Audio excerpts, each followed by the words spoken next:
Hello दोस्तों, नमस्कार। स्वागत है आपको अपने यूट्यूब चैनल पर। आज 9वां video CTET EVS NCERT note का लेकर आया हूँ। पिछले क्लास में मैं क्लास 5 का 9 लेसन कवर किया था। तो आज फिर मैं अगले पार्ट का शुरुआत करने जा रहा हूँ और आप लोग ध्यान से इस वीडियो को देखिएगा, समझिएगा, ताकि आप लोग को प्रीवियस ईयर का क्वेश्चन बनाने में कोई भी परेशानी नहीं होगी।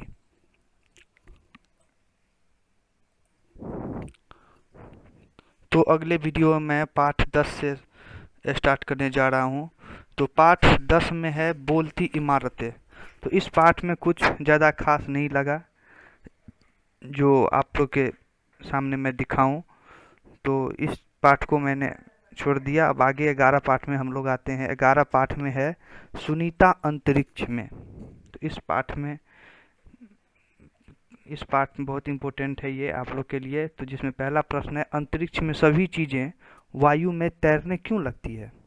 तो इसका उत्तर होगा गुरुत्वाकर्षण शून्य होने के कारण अंतरिक्ष में कोई भी वस्तु तैरने लगती है वायु में। अगला प्रश्न है, चांद पर उतरने वाले पहले व्यक्ति कौन थे? इसका उत्तर होगा नील आर्मस्ट्रांग। इन्होंने 1969 में चांद पर कदम रखा। अगला प्रश्न है, सुनीता विलियम्स कौन थी? इसका उत्तर होगा हेलीकॉप्टर पायलट। अगला प्रश्न है, सुनीता क्या बनना चाहती थी? तो इसका उत्तर होगा गोताखोर। ये सभी आप लोग को एनसीईआरटी का नोट्स है 1 to 5 का तैयारी जो भी कर रहे हैं पेपर 1 का, तो उसके लिए बहुत ही इम्पोर्टेंट है ये नोट्स। अगला है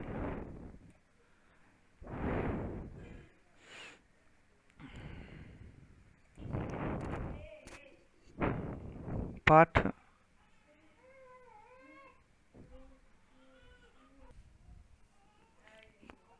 अब पाठ 12 में आते हैं हम लोग। पाठ 12 में दिया गया है कि पेट्रोल का कीमत कितना था कितने ईस्वी में, वो सब बताया गया है। डीजल का कीमत कितना था? तो 2002 में पेट्रोल का कीमत 29.91 रुपये था। 2007 में 43.52 रुपये था। और वही 2014 में 67.86 रुपये पेट्रोल का कीमत था। तो अब डीजल है 2002 में 18.91 रुपये पर लीटर डीजल था। 30 रुपये 2007 में 30.48 रुपये था। और वही 2014 में 58.97 रुपये पर लीटर डीजल था। तो पाठ 12 में इतना ही। अब आते हैं पाठ 13 में बसेरा ऊंचाई पर। पाठ 13 में है बसेरा ऊंचाई पर। यह पहला प्रश्न है, सर्वाधिक भीड़ वाला शहर कौन सा है? उत्तर होगा मुंबई। अगला प्रश्न है, दिल्ली मुंबई से कितनी दूर है? तो इसका उत्तर होगा 1400 किलोमीटर दूर है दिल्ली मुंबई से। अगला प्रश्न है, मुंबई से दिल्ली आने के लिए कौन कौन से राज्यों से गुजरना पड़ता है? तो महाराष्ट्र, गुजरात, राजस्थान से गुजरना पड़ता है। अगला प्रश्न है, ठंडा रेगिस्तान क्या कहलाता है? तो ठंडा रेगिस्तान कहलाता है लद्दाख, सॉरी। तो लद्दाख जो है उसको हम लोग ठंडा रेगिस्तान भी कहते हैं। अगला प्रश्न है, लद्दाख में घर कैसे बनाए जाते हैं? तो लद्दाख में घर लकड़ी के और पत्थर के बनाए जाते हैं। अगला प्रश्न है, लद्दाख की विशेषता क्या है, उसकी पहचान क्या है? तो लद्दाख की विशेषता है बर्फ से ढके पहाड़, रेत पेड़ों, ठंडा रेत पेड़ों की कमी, समतल सूखे रेगिस्तान, ये इनकी विशेषता और पहचान है लद्दाख की। अगला है, लद्दाख में बारिश जो है बहुत ही कम होती है। तो ये भी नोट्स में दिया गया है। अगला है लद्दाख में लकड़ी से घर क्यों बनाए जाते हैं? लद्दाख जो है उसमें लकड़ी के घर क्यों बनाए जाते हैं? तो उसका उत्तर होगा 603 से बचने के लिए। अगला प्रश्न है, लद्दाख में घरों का ग्राउंड फ्लोर का क्या उपयोग है? तो लद्दाख में जो घरों का ग्राउंड फ्लोर होता है तो वो पशुओं के लिए बनाया जाता है लद्दाख में।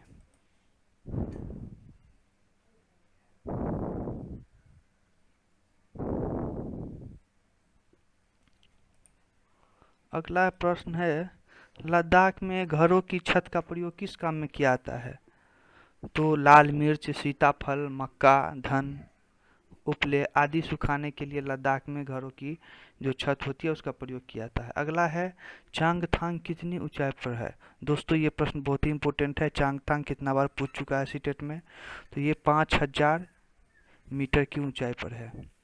अगला, ये मैदानी, सुनसान और पथरीला इलाका है। ये चांगथांग जो है ये मैदानी, सुनसान और पथरीला इलाका है। यहाँ ऑक्सीजन की भी कमी होती है। यहाँ न कोई पेट्रोल पंप है और न ही कोई मैकेनिक है चांगथांग में। अगला प्रश्न है, चांगपा प्रजाति में कितने लोग होते हैं? तो 5000 लोग होते हैं चांगपा प्रजाति में। अगला है, चांगपा कौन से पशु पालते हैं? तो वो भेड़ बकरिया को पालते हैं चांगपा।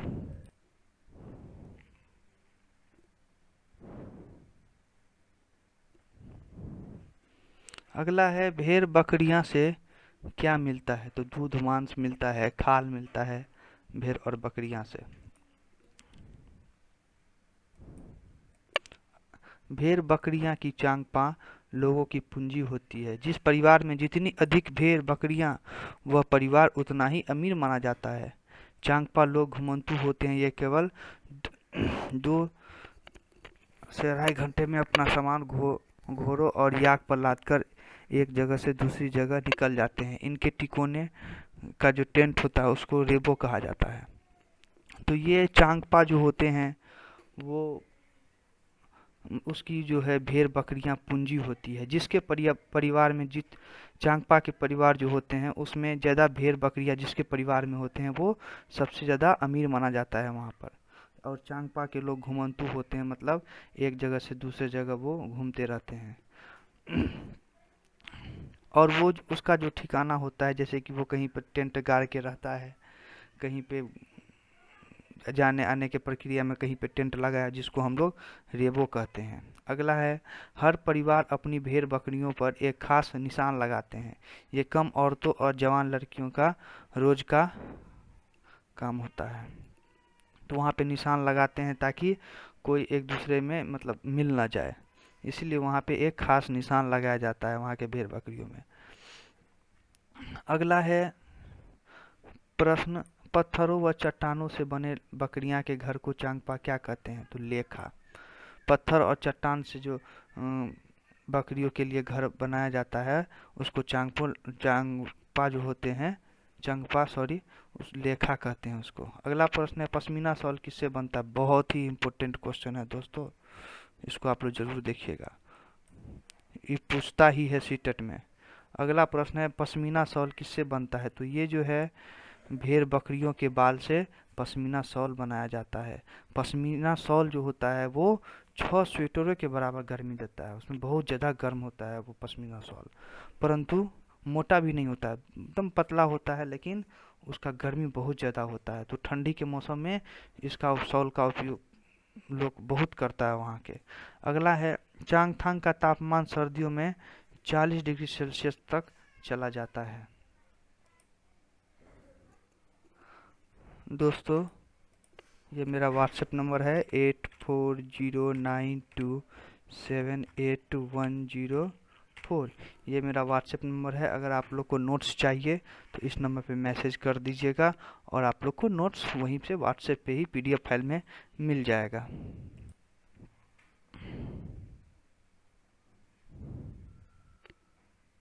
तो अगला है पश्मीना शॉल के बारे में। पश्मीना शॉल को बनाने में एक व्यक्ति को लगभग 250 घंटे लगते हैं। तो ये जो पश्मीना शॉल होता है उसको बनाने में कम से कम एक व्यक्ति को 250 घंटे लग जाते हैं पश्मीना शॉल को बनाने में।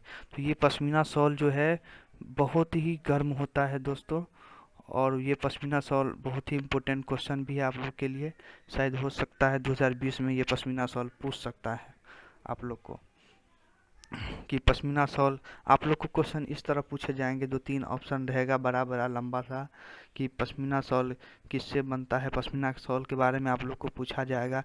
वो अब जब प्रीवियस ईयर का क्वेश्चन बनाइएगा ना तब आप लोग को पता चल जाएगा कि यही टॉपिक में से किस तरह घुमा घुमा के प्रश्न पूछा जाता है। लेकिन आप लोग को